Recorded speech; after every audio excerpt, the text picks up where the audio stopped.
Michael एक software engineer था। आज ऑफिस में उसे काफ़ी काम था और फिर दोस्तों ने उसका बर्थडे भी मनाया था। इसकी वजह से काफ़ी समय हो गया। कुछ ड्रिंक करके वह अपने दोस्तों को कहा, अच्छा यारो, निकलता हूँ, फिर मिलेंगे। हैप्पी बर्थडे, जन्मदिन की एक बार फिर से मुबारकबाद माइकल। ओके ओके यार, अब निकलने भी दे। देखना, मारिया घर पे बहुत इंतज़ार कर रही होगी। बेचारी ने मेरे लिए क्या क्या सपने सजाए होंगे। अब जाना चाहिए। हाँ हाँ, निकल भाई, तुझे तो जल्दी है। और माइकल ने गाड़ी स्टार्ट कर दी। रात के तकरीबन 2 बज रहे थे। यह सोच रहा था, आज बहुत देर हो गई, इतना समय तो पहले कभी नहीं हुआ। मारिया ने क्या क्या तैयारियां कर रखी होंगी। बेचारी इंतजार करते करते कहीं सो ना गई हो। इसी उधेड़-बुन में वह गाड़ी को स्पीड से चलाते हुए आ रहा था। वह एक जंगली रास्ता था और उसी रास्ते पे साइड में एक कब्रिस्तान था। माइकल की नज़र अचानक कब्रिस्तान की तरफ पड़ी। वहाँ से कुछ रोशनियाँ निकल रही थी। ये कैसी रोशनियाँ हैं? और फिर उसने बात को आई गई करके अपनी गाड़ी आगे बढ़ा दी। लेकिन तभी एक महिला जो हाथ में एक छोटे से बच्चे को ली थी, कब्रिस्तान के गेट से बाहर दौड़ते हुए इसकी गाड़ी के सामने आ गई। इसने एक झटके से ब्रेक लगाया और गाड़ी का कांच खोलते हुए कहा, मरना चाहती हो क्या? मरने के लिए मेरी ही गाड़ी मिली है। क्या कर रही हो इतनी रात में यहाँ? ये बच्चा कौन है? साहब, मुझे आप उस सरकारी अस्पताल तक छोड़ दीजिए, मेरा बच्चा बहुत बीमार है। माइकल ने कहा, नहीं नहीं, मैं जाने अनजाने किसी अजनबी को लिफ्ट नहीं देता, आप कुछ और इंतजाम कर लीजिए। पर माइकल यह भूल चुका था कि वह महिला कब्रिस्तान से निकली हुई है। फिर वह गिड़गिड़ाने लगी, आप मेरी मदद कर दीजिए, देखिए ना, आपको दुआ लगेगी, मेरा बच्चा बहुत बीमार है, प्लीज़। माइकल को दया आ गई। उसने कहा, ठीक है, बैठ जाओ पीछे। कहाँ उतरना है? बस आगे वाले चौक पर, वो जो सरकारी अस्पताल है ना, मैं खुद चली जाऊंगी, आप वहाँ तक मुझे छोड़ दीजिए। और माइकल ने गाड़ी आगे बढ़ा दी। गाड़ी स्पीड पे चल रही थी। तभी माइकल की नज़र अपने सामने लगे हुए आईने पर गई तो यह देखकर वह चौंक गया।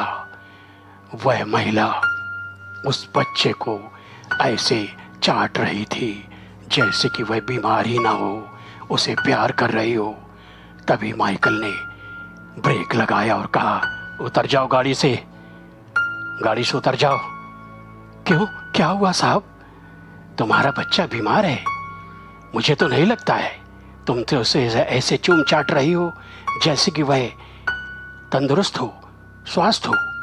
नहीं साहब, यह कुछ देर के लिए होश में आ जाता है तो इसे मैं प्यार करने लगती हूँ। आप चलिए ना, बातें क्यों बना रहे हैं? वह महिला कुछ भड़कते हुए माइकल पे बोली, ठीक है, शांति से बैठी रहो। और उसने गाड़ी आगे बढ़ा दी। तभी अचानक गाड़ी एक चौक पर पहुंची। चौक पर पहुंचते ही उसने गाड़ी को ब्रेक लगाया और कहा, उतर जाओ, यहीं उतरना है ना? हाँ साहब। तभी एक दौड़ते हुए एक बूढ़ा गाड़ी के पास आ गया और उसने कहा, आ जाओ माँ, आ जाओ, अस्पताल चलना है, मैं कब से तुम्हारा इंतज़ार कर रहा हूँ। क्या करूँ, मुझे कोई लिफ्ट ही नहीं मिल रही थी। ये साहब ने मुझ पर दया की। और वह गाड़ी से उतर गई। माइकल ने बड़बड़ाते हुए गाड़ी आगे बढ़ा दी। कुछ देरी बाद उसे गाड़ी में एक बच्चे के रोने की आवाज़ आने लगी। माइकल चौंक गया, है यह बच्चे के रोने की आवाज़ कहाँ से आ रही है? उसने पीछे पलट के सीट पर देखा तो वह बच्चा बैठ के रो रहा था। माइकल की घिघी बंद गई। उसने सोचा, अरे ये क्या, वह महिला तो अपना बच्चा छोड़ गई और यह तो बहुत ही डेंजरस लगता है। ऐसे घूर रहा है और ये उठ के बैठ कैसे सकता है? इतना देखते देखते ही उस बच्चे का स्वरूप बदलने लगा। उसकी आंखें लाल लाल हो गई और वह हाइट से कुछ बढ़ने लगा। धीरे धीरे वह हाथ आगे बढ़ा के माइकल की गर्दन की तरफ दबोचने ही वाला था कि माइकल ने एक झटके से ब्रेक लगाकर गाड़ी से छलांग लगा दी और वह जंगल के रास्ते भागने लगा। भागते भागते रास्ते में उसे एक चर्च दिखाई दी। माइकल हाँफते हुए उस चर्च में घुस गया। इत्तेफाक चर्च के अंदर कोई था। चर्च पर ताला नहीं लगा था। माइकल ने जोरों जोर से दरवाज़ा ठोकना शुरू कर दिया। कुछ ही देर में अंदर से पादरी निकले। उन्होंने कहा, क्या बात है माइसन, इतनी रात को चर्च का दरवाज़ा क्यों ठोक रहे हो? तुम्हें नहीं मालूम ये बदसलूकी है, खुदा को ये नामंजूर है, ऐसे काम क्यों कर रहे हो? फादर, मेरी मदद करो, मेरी मदद करो। मेरा नाम माइकल है। मैं अपने ऑफिस से लौट रहा था, पर पास के कब्रिस्तान से एक महिला निकली और उसने सारी कहानी फादर को बता दी। फादर समझ गए। अच्छा, तो तुम भी जूली के आवेश में आ गए। जूली, यह कौन है? वह महिला जो एक एक्सीडेंट में अपने बच्चे को साथ मारी गई थी। कुछ ही दिन पहले की बात है। तुम अंदर जाओ, अंदर आ जाओ, वरना वह तुम्हें नहीं छोड़ेगी। पर फादर, उसका बच्चा पीछे मेरी गाड़ी में है। कोई बच्चा नहीं है, यह सब छलावा है। और रात भर वह चर्च में रुका रहा। सुबह फादर ने उसके लिए प्रार्थना की और कहा, जाओ माइसन, अगर कोई तकलीफ हो तो प्रार्थना करना, परमेश्वर तुम्हारे दुख जरूर दूर कर देगा। और माइकल सवेरे अपने घर पहुंचा। उसने गाड़ी में देखा कोई बच्चा नहीं था और सब बातों को भूलकर वापस एक दिन फिर वही इत्तेफाक हो गया। वह उसी कब्रिस्तान के रास्ते से आ रहा था। तभी वह महिला दौड़ती हुई फिर इसकी गाड़ी के आगे आ गई। इस बार इसने गाड़ी का ब्रेक नहीं लगाया और सीधे गाड़ी आगे बढ़ा दी।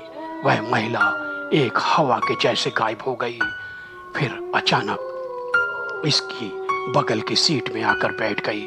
लाओ, मेरा बच्चा कहाँ है? माइकल हड़बड़ा गया। उसकी खिड़कियां बंद गई। कौन सा बच्चा? कौन सा बच्चा? और तुम कौन हो? ये गाड़ी में कैसे घुस गई? मैं कहीं भी आ जा सकती हूँ, तुम मुझे नहीं रोक सकते। लाओ मेरा बच्चा तुम्हारी गाड़ी में छूट गया था। माइकल ने कहा, तुम्हारा बच्चा मुझे नहीं मालूम। और इतना कहते ही उसने जोरदार ब्रेक लगाया। गाड़ी अपने संतुलन खो गई और एक पेड़ से टकरा गई। माइकल बेहोश हो गया। उसके सर से खून बहने लगा। जब सवेरा हुआ, आसपास के लोग एकत्रित हुए। उन्होंने देखा और सारी स्थिति पुलिस को बताई। पुलिस ने कहा, इस रास्ते पर अक्सर ऐसी घटनाएं होती रहती हैं। यह युवक भी उसी का शिकार हो गया। किसी भी इंसान को रात बिरात अनजान सुनसान रास्ते पर लिफ्ट देने से पहले 100 बार सोचना चाहिए। तो दोस्तों, कहानी अच्छी लगी हो तो लाइक, शेयर, कमेंट और सब्सक्राइब कर देना। ऐसी ही डरावनी कहानी सुनने के लिए आप मुझे कमेंट भी कर सकते हैं। हम अंधविश्वास को बढ़ावा नहीं देते। इन कहानियों को सिर्फ मनोरंजन के तौर पर सुने। बच्चे इन कहानियों को ना सुने। फिर मिलेंगे।